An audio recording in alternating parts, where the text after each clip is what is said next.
kepada urusan pribadi maupun keluarganya, maka Allah akan mencukupinya. Allah akan mengabulkannya.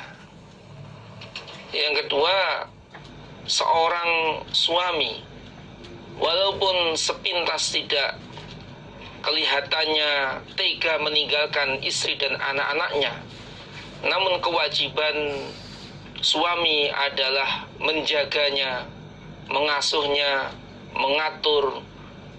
Maka itu semua diserahkan kepada Allah dengan berdoa. Dan doa ini adalah doa ini ada ungkapan dari Nabi Ibrahim. Ya Allah, aku menempatkan anak turunku di jurang yang tidak ada tanamannya. Jadikanlah hati sebagian manusia condong kepada mereka.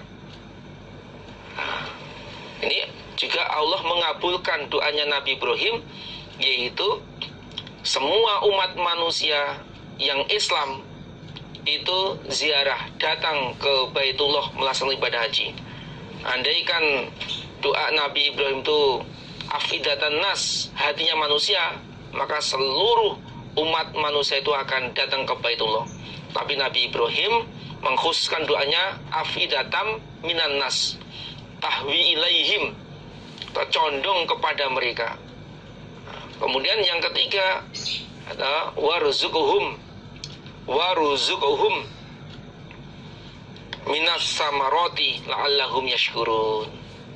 Tadi ada 3 isi doa itu. Yang pertama, liqimus sholah, supaya anak turun kami itu bisa mentaati sholat. Yang diutamakan, yang diprioritaskan ketika bertempat di suatu tempat, nah itu adalah ibadahnya bagaimana, ibadahnya, masa depannya, kehidupannya bagaimana. Waj'al afidatam minan nas tahwi ilaihim. Kemudian yang ketiga adalah bagaimana ma'isyahnya, yakni kehidupan seharinya itu bisa lancar dalam ma'isyahnya, buah-buahannya dan sebagainya. Karena keadaan Mekah itu gersang atau tidak ada tanaman, tapi di sana itu banyak buah-buahannya. Nah, itu beberapa hikmah yang bisa diambil. Itu ketika seseorang itu mementingkan urusan sabillah, agama Allah, maka Allah akan mencukupinya, Allah akan menjaganya, Allah akan memberikan pertolongan. Wajalan dan berbuat sapa Ummu Ismail turdiu, menyusui dia Ismaila pada Ismail. Watasyabu, dan minum sapa Ummu Ismail min zalikal ma'i, dari demikian itu air yang kribo tadi, sikoan fihi ma'un, hatta iza nafida, sehingga ketika habis opo apa fisikoi di dalam wadah, ketika air yang ada di wadah itu sudah habis, atishat, maka haus sopo Ummu Ismail, Ibu Hajar, wa atisha, dan haus sopo ibnuha, anak laki-lakinya Ummu Ismail. Ya, karena derasnya air susu itu ketika ibu itu keadaan segar. Nah, kalau ibunya haus, nggak ada yang diminum, berarti air susu ibu kering, air susu ibu nggak ada, sehingga anak pun juga kehausan. Wajalan, dan berbuat sapa Ummu Ismail tanzuru, melihat dia, ilaihi, kepada anak yaitu Ismail, yatalawwa, lemas,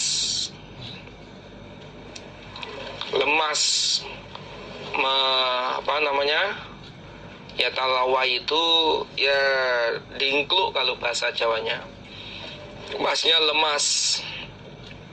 Au qala atau berkata sapa Ibnu Abbas, lafadznya yatalabbatu, jungkel. Jungkel itu apa? Ya menjatuhkan cat karena nggak bertenaga sehingga lingguk ini. Ini karena lemesnya nggak ada tenaga sehingga anak itu ya, biasanya ya begitu. Bukan lemesnya ini karena ngantuk, nah, bukan. Fantolakon maka berangkat sapa Ummu Ismail karohiyata karena benci antanzuro bahwa melihat sapa Ummu Ismail ilaihi kepada anak, melihat keadaan anak seperti itu, melihat anaknya keadaan seperti itu, yakni lemes, dingkluk, ini gak bertenaga karena ya kehausan, ya kurma sudah habis, air sudah habis, gak ada makanan, gak ada apa-apa. Nah, sehingga Ibu Ismail merasa kasihan, tidak tega melihat keadaan anaknya seperti itu. Fawajadat lalu menjumpai sapa Ummu Ismail as-Sofa pada bukit Sofa aqraba jabalin, lebih dekatnya gunung, fil ardi di bumi, yaliha yang mendekati apa gunung, ha pada Ummu Ismail.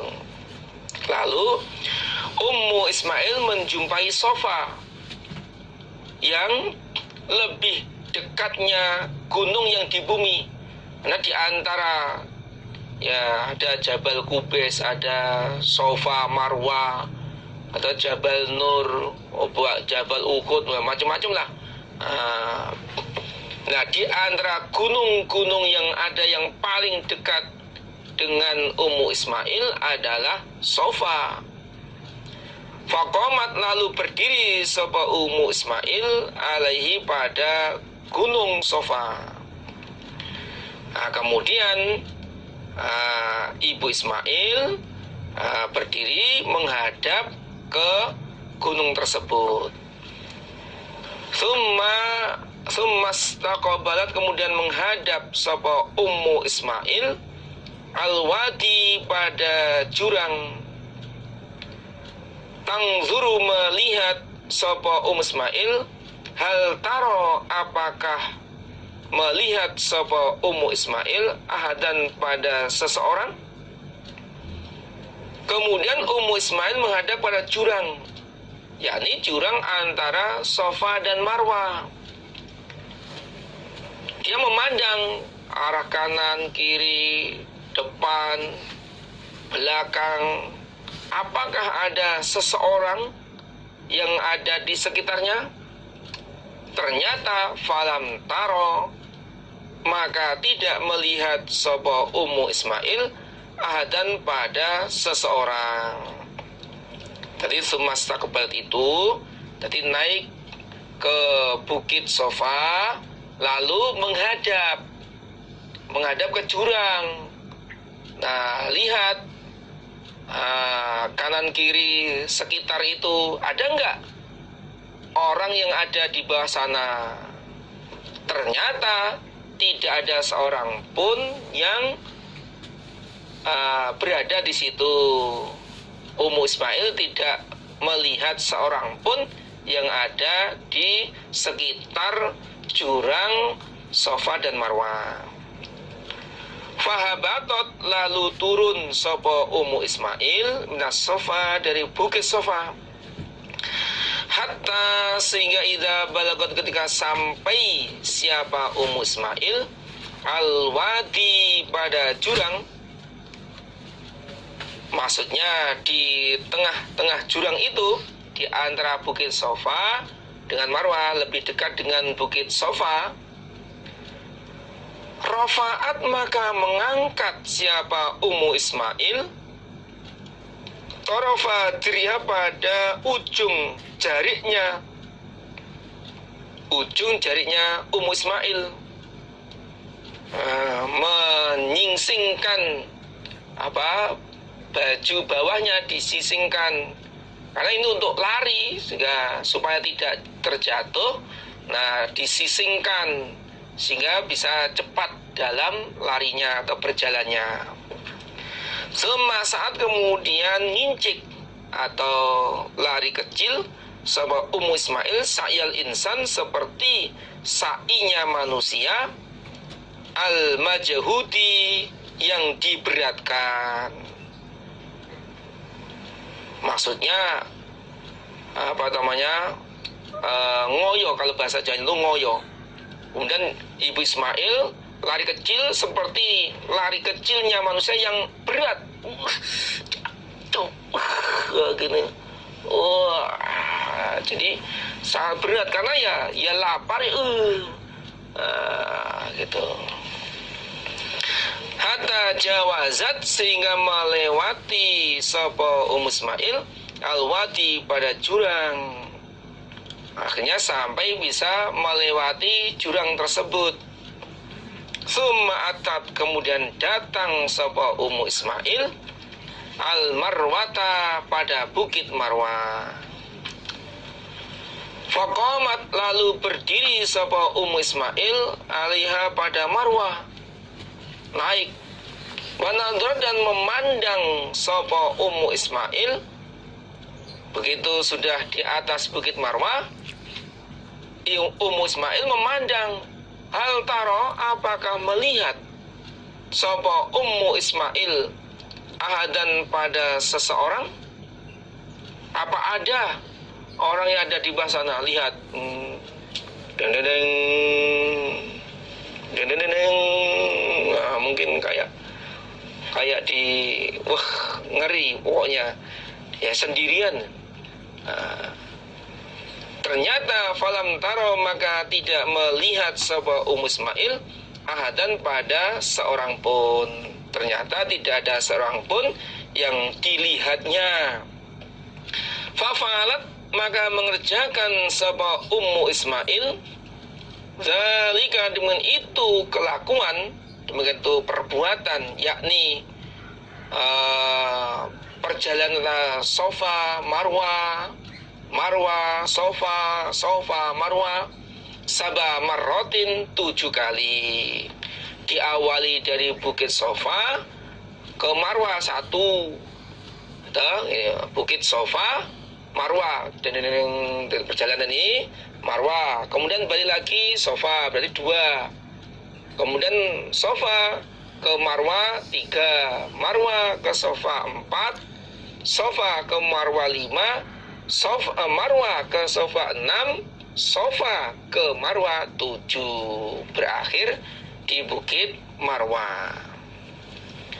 Nah, setiap kali di atas bukit Safa yang memandang ke bawah, lihat ada nggak orang yang ada di bawah sana. Ternyata nggak ada, lanjut turun, begitu seterusnya.